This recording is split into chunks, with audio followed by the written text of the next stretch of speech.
Hello, this is Janet Michael. In addition to hosting The Valley Today each weekday at noon on the River 95.3, I also produce podcasts. And I'm excited to kick off Season 2 of our podcast series in partnership with Rappahannock Electric Cooperative. It's called We Are REC.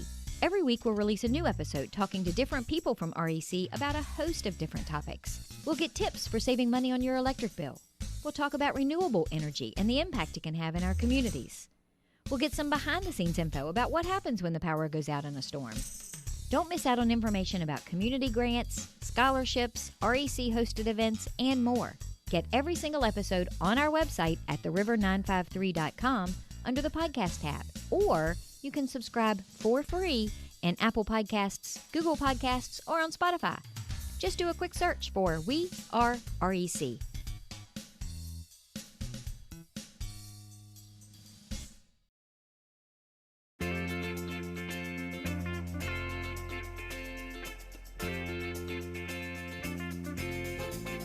Hello and welcome to the Valley Today. I am your host, Janet Michael, and normally right now I would be saying we are live in the studio.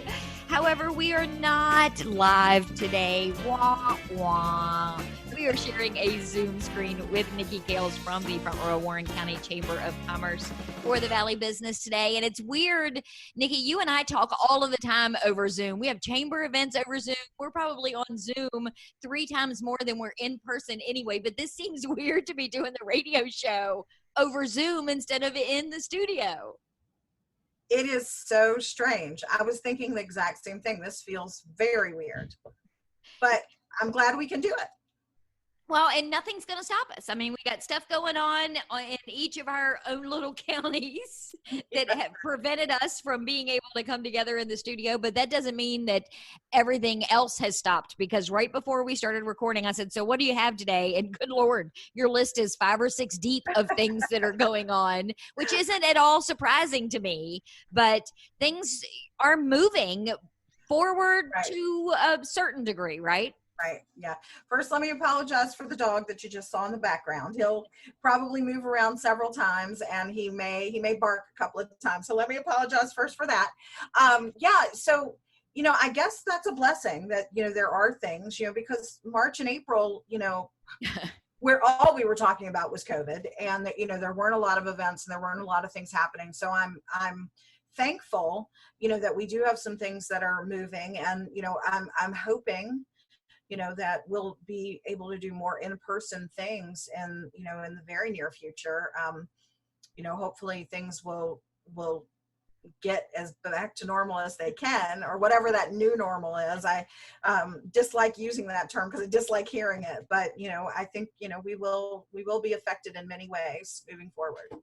Well, and I think a lot of it too is we're all glad to feel like there is some semblance of safety in leaving our houses and being more active. But I hope that a lot of people also realize that, what is it they used to say? And maybe it might have been a Kennedy quote, with great power comes great responsibility. Well, with more freedom comes more responsibility. So if you want to be safe, you kind of have to take a little bit of that responsibility yourself when you do start getting out and moving around. Sure. Yeah. And that, I think that's the difficult thing for all of us. We're all, very independent folks, here, and, we don't like having restrictions of any sort. And, I think it's a very difficult thing right now, but, for me, we talked, prior to getting started, for me, masks and, and hand sanitizer and, all of those things, are certainly a way of life for me. And, my son, for sure, he's a very social butterfly, and, he rolls his eyes a lot at me, but I just, I think it's incredibly important that we do that right now, so that we can all get back together. So speaking of getting back together, you've got some ribbon cuttings that are coming up. So, and those are easy to do because they're almost always outside, and you can make the ribbon as long as you need to in order for people to be 6 feet apart, right? Yeah, absolutely we can. So we do have a couple of ribbon cuttings coming up. And so first on July 24th at 9 a.m., we have Jean's Jewelers. So, Jean has moved to a new location in the Royal Plaza Shopping Center. And she is very happy with her new location. I was on the phone with her recently, and she was talking about, she's tracking new customers, which I think is really, really, a really smart thing to do. So she's tracking the number of people who are coming into the space that she has now, because they've just found her. So July 24th, we're going to cut a ribbon on the new space. That's also going to be the day that Jean gives, every year she does the Officer of the Year Awards. She gives that really nice ring to the Police Officer of the Year. So she'll be doing that on the same day. And then, in Jean's style, because, Jean's a great party planner. She's all about the pomp and circumstance. Yes, she is. So she'll be doing, different things throughout the day. She'll have some giveaways, that sort of stuff. So Jean knows how to do it right. So it'll be an all-day extravaganza, but we'll be cutting the ribbon at 9 a.m. Awesome. And then you've got another one. Is it before, right after that, but not the same day? It's not the same day. It's the following day on the 25th at 11 a.m. And that one is at Empowering Health Education. And they're located at 922 John Marshall Highway, and that's a really interesting business. She trains CNAs, medication aides, that sort of stuff. So, if you're looking for a career, in the health industry, she's Janet too. Janet's place would be a nice place to start. So she has a lot of different programs. You're doing CPR, those different things there. So that 11 a.m. on the 25th, I would encourage folks to come out, and she's going to do a little open house herself. She'll be open for a few hours that day, so people can come in and see, what she has to offer. Well, and right now with so many people unemployed or unsure about their job or career futures, that is one field. Anything in the healthcare field, pandemic aside, even before COVID-19 reared its ugly head, healthcare was one of the most fastest growing industries and careers to choose. So, a lot of people should come and just check her out and say, hey, I'm thinking about making a career change. What's involved? Because there's a lot of different options. Oh, certainly. Yeah. There are so many different things that and like you said, that is one of the largest growing areas. And now, with the immediate impact of the pandemic is, that maybe it's not growing as quickly as it was, but it will, that will pick up again, as soon as we're out of these woods.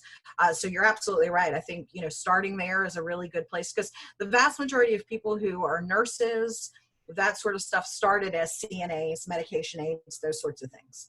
So I asked you about the ribbon cuttings because I knew it would be a good lead in to business after hours, because I understand it's going to be in person in July.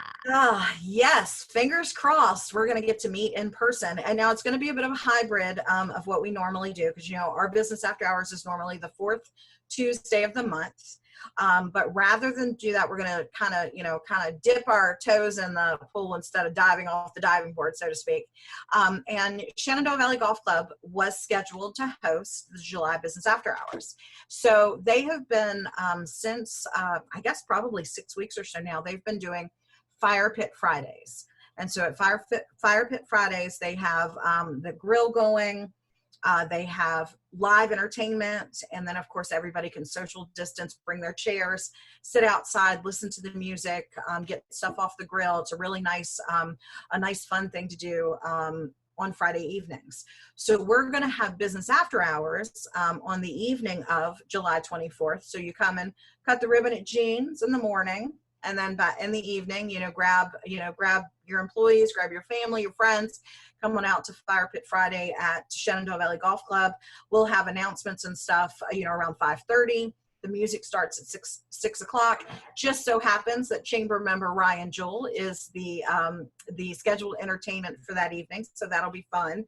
And, Ryan always puts on a really good show. So, I would definitely encourage folks to consider coming out and joining us for that. And if you're not a chamber member, you can find out a little bit about the chamber and what we do. And then again, there will be folks there who are coming simply for Fire Pit Friday too. So it's, it's definitely an opportunity to mix and mingle while you social distance. Well, and that's the best part about it being at Shenandoah Valley Golf Club, because I mean, aside from the fact that they have 3,000 holes that you can go play golf on, I mean, they've got a lot of space there. So even if best case, worst case scenario, 150 people show up, it's not going to matter, because they can spread out and go so far out and still be part of what's going on that it's still going to be a fun evening. Right. Well, and that time of day out there, I mean, it's gorgeous all the time, but that time of day out there is exceptionally beautiful. I can't tell you how many pictures I have from, sunsets and rainbows and all kinds of stuff that I've taken off of the deck at Shenandoah Valley Golf Club. So it's just a really good time to come out and, enjoy some much needed camaraderie and fellowship and respite from the news. Respite from the news, yes. Yes. Well, we're going to end on that up note, although I will say that it does not at all surprise me that you take pictures of rainbows from the deck at Shenandoah Valley Golf Club. That is not shocking to me in any way, shape, or form. But we are going to take a quick break. When we come back, we're going to have more of a conversation with Niki Kales from the Front Royal Warren County Chamber of Commerce. It is the Valley Business Today. Niki, when we come back, can we talk about the PPP loans that are, I guess, by the time this airs, will be over? I know the Chamber got some funding in the CARES Act. You're working with the town on a couple of things. Idle funds. Can we talk all of the money business stuff when we come back? All right. Absolutely. We will do all of that in just a couple of minutes, so hang in there and we'll be right back. Expecting to hear a commercial? That's what this is, sorta. First, I want to thank you for listening to the Valley Today podcast. You're one of thousands who listen to the show this way every month. Sometimes it's because our listeners are busy and they want to listen when it fits their schedule, or it's a guest of the show who want to hear what they sounded like when they were on the radio. We even have a few binge listeners who listen to a week's worth at a time. Can you even imagine? So if you want those people, your potential customers, to hear your message, then this could have been your ad. And the bonus, your commercial isn't restricted to just 30 or 60 seconds. You can take up to 2 minutes to talk to those customers. And there's even the opportunity to be an exclusive sponsor of the Valley Today podcast, which also gets you on-air mentions at the end of every show. If any of this sounds interesting to you, give me a call at the station, 540-635-4121, or send me an email to janet@theriver953.com. You can also find all my contact info by searching for me on theriver953.com.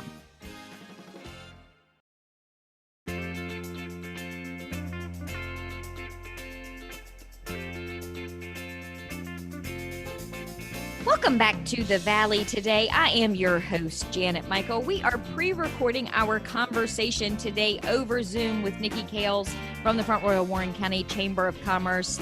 Unusual for us not to be live in the studio today, but hey, sometimes you just got to Zoom. Sometimes you got to do what you got to do. So, Niki, in the first segment, we talked a little bit about some of the events and activities that the Chamber has going on. You're dipping your toe in the live event pool just a little because you've got some ribbon cuttings and some business after hours stuff coming up.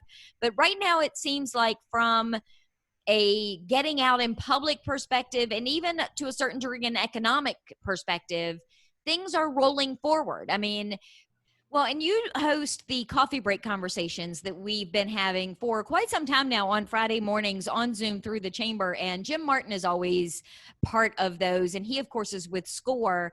Until he mentioned this at one of the very first coffee break conversations, I had no idea it existed, but he talked about the idle funds. And then so he kind of explained to me what they were. But you were just telling me before we started recording for the radio show that if somebody applied for those, they should probably check their bank account because they may not get a notice that they were approved and that they have it. Well, yeah, I've heard this from 3 businesses now who've applied. And, a couple of those businesses had applied early on. So the money ran out for the idle loans, and then they got another pool of money. So folks, there are some folks who applied, a couple of months ago, who are now seeing the money drop into their account. And, on some occasions it comes and you don't realize it's coming. And so you log onto your bank account and, hey, there might be, $20,000 sitting there that where'd that come from? And and if you applied for an EIDL loan, that's probably where it came from. So that is, is something that I'm seeing a lot more and hearing from our businesses a lot more, that that's happening. And there still is money in that pool. So if you need to apply for a loan, now the thing about the EIDL loan, unlike PPP, if you do the PPP correctly and you utilize the money in the manner that they've said you need to utilize the money, then the vast majority of that is forgivable. Now the EIDL loan is not forgivable. But, the interest rate is decent, and you can stretch those payments out over 30 years. I mean, now there are some requirements, with stretching that loan out that far.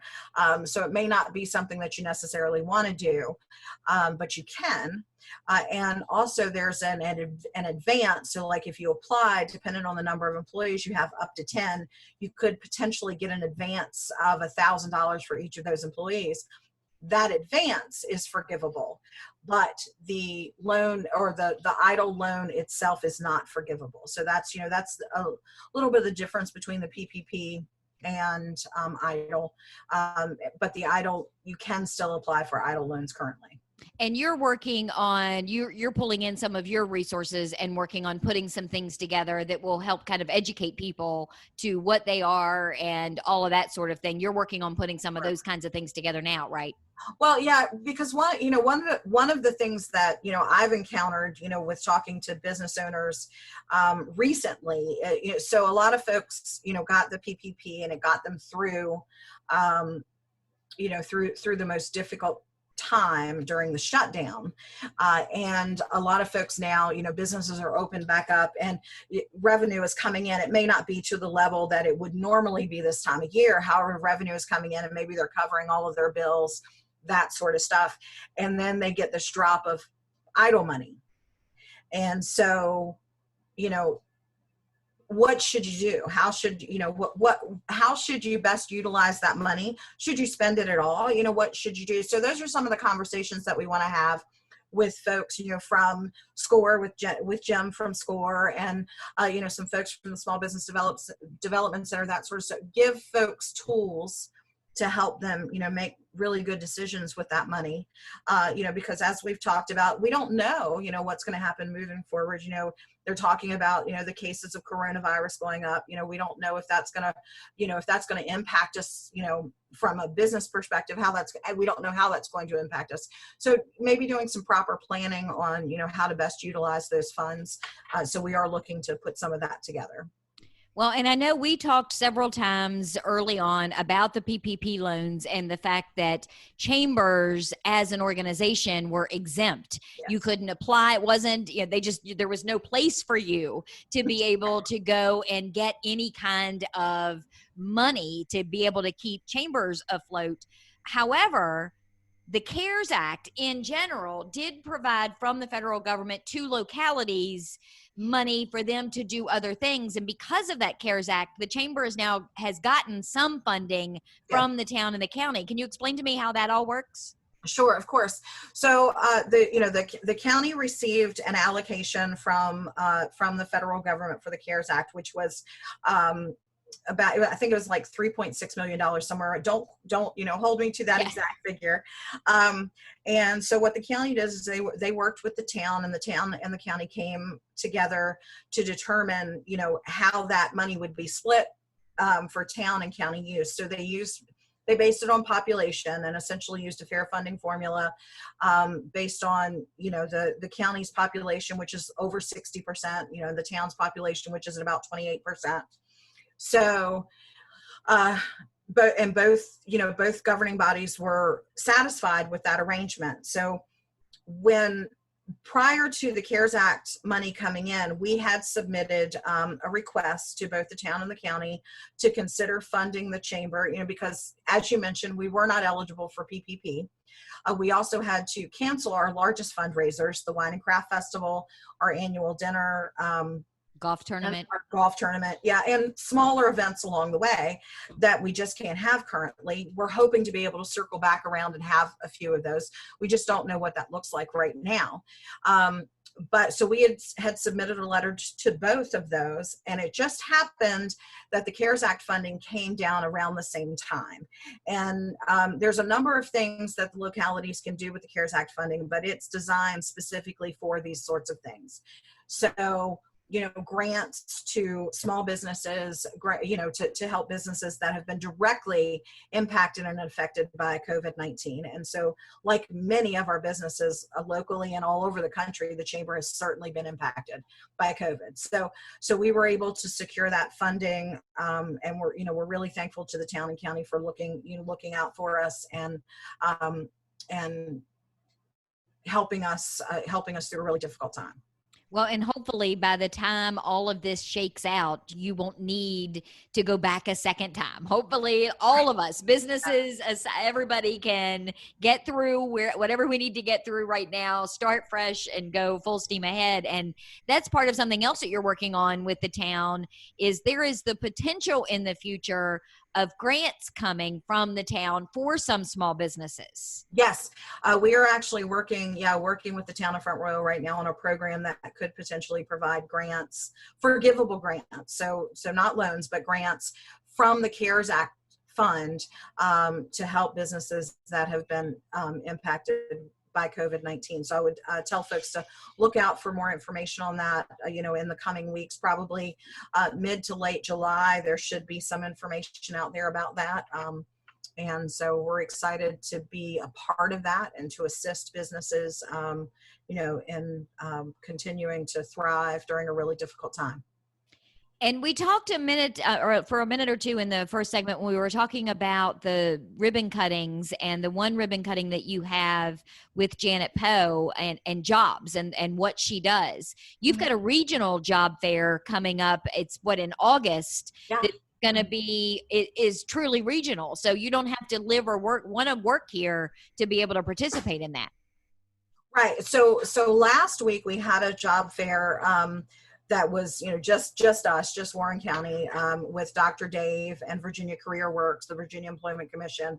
And so what we're doing, August 19th is the date, and Dr.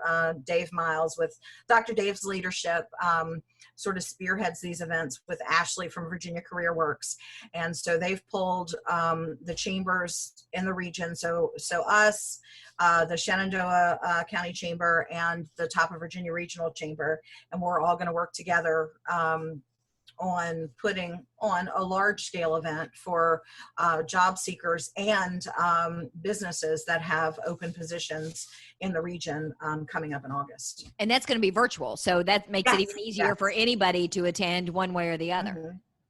Right, and so I had my first experience with that last week, and it's a really good thing to be able to do for folks, to be able to have that sort of event, and it's impactful and it's valuable, and to be able to do that, obviously because we can't all come together in large groups yet, but I think it was really good for the job seekers in particular, because you could be sitting at home on your computer, and have all of your stuff in front of you. And then you simply just, you tell the moderator, which employers you want to visit with, and then you're put in the room with that particular employer. So I think it takes a little bit of the stress out for folks, to maybe not have to, do that, that whole nervous thing of walking in the door. So whenever we do like in-person job fairs, we have Brian Biggs, who's on the chamber board, and he's the chairman of the Small Business Committee. And Brian was always really cognizant of how nerve-wracking it is to take those steps in the door. So Brian always stood in the hallway and waited, and he'll do that again when we're able to have in-person stuff again, and waited for people to get there, and then he purposely walked them into the room and introduced them to their first employer, because that's very nerve-wracking. So the virtual job fair, I wasn't sure what to expect, but it's really cool. So I would encourage folks, businesses who have open positions, to reach out, and then job seekers to look for that information to register.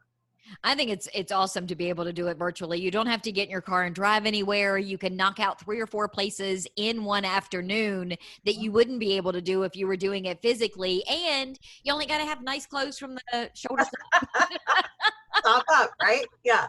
I am all about that. And I will say, because I've put a lot of our of the Valley Today shows up on our YouTube channel so that people can watch what we talk about before and after and whatnot. Today's show will not be on YouTube because I am in my pajamas. My hair is tied up on top of my head.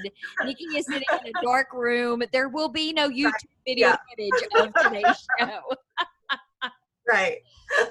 Before we wrap up, Nikki, I do want to let you give me a quick rundown, though, of the dates of some of the ribbon cuttings and the business after hours one more time. Sure. So ribbon cuttings, July 24th at 9 a.m. At Jean's Jewelers. Her new location is in the Royal Plaza Shopping Center, and it's in the center island on the Martin's, the grocery store side. So if you're standing in front of Martin's, it's directly across the parking lot. That again is July 24th at 9 a.m. And then July 25th at 11 a.m. Is Empowering Health Education. They are located at 922 John Marshall Highway. So they're in the little strip building, the cream colored building that's in front of the UPS facility. Mm-hmm. And so that's again at 11 a.m. And then, of course, the Fire Pit Friday Business After Hours with Ryan Jewell as the entertainment is July 24th at Shenandoah Valley Golf Club. And that'll start at 5 o'clock. Music starts at 6 p.m. Fantastic. And all of the information for all of this stuff, obviously, on your website, on your Facebook, in all of those places. Yes. Oh, and I didn't mention, Janet, that I just got, we have been working on a new website. Marcus Williams has been doing some work behind the scenes on a new website for us. So that should be premiering probably in the next week or so. So I'm excited to get that up and running. What? How did I not know about that? I'm not sure. I can't believe we haven't talked about it. Yeah, well, because, there are so many other things that I know, right? that we talk about. Exactly. It doesn't surprise me either. Well, we are going to wrap up today's episode of The Valley Business Today. We have been chatting with Niki Kales from the Front Royal Warren County Chamber of Commerce. If you missed any part of today's show, it is already up on the website at theriver953.com. Just click the Valley Today banner on the front page as those rotate through, or just choose podcasts, and Valley Today is right there. I will meet you back here tomorrow a few minutes after noon. I know that I kind of fibbed last week and said that on Monday we were going to be talking with Tony and Chris from Frederick County Parks and Rec about Phase 3, but they weren't really sure how Phase 3 was going to play out, so I swapped them, and you got stuck with Andrew talking to me on Monday. But Tony and Chris are going to be on the show tomorrow a few minutes after noon, so meet me back here then, and I'll have that conversation ready to go for you.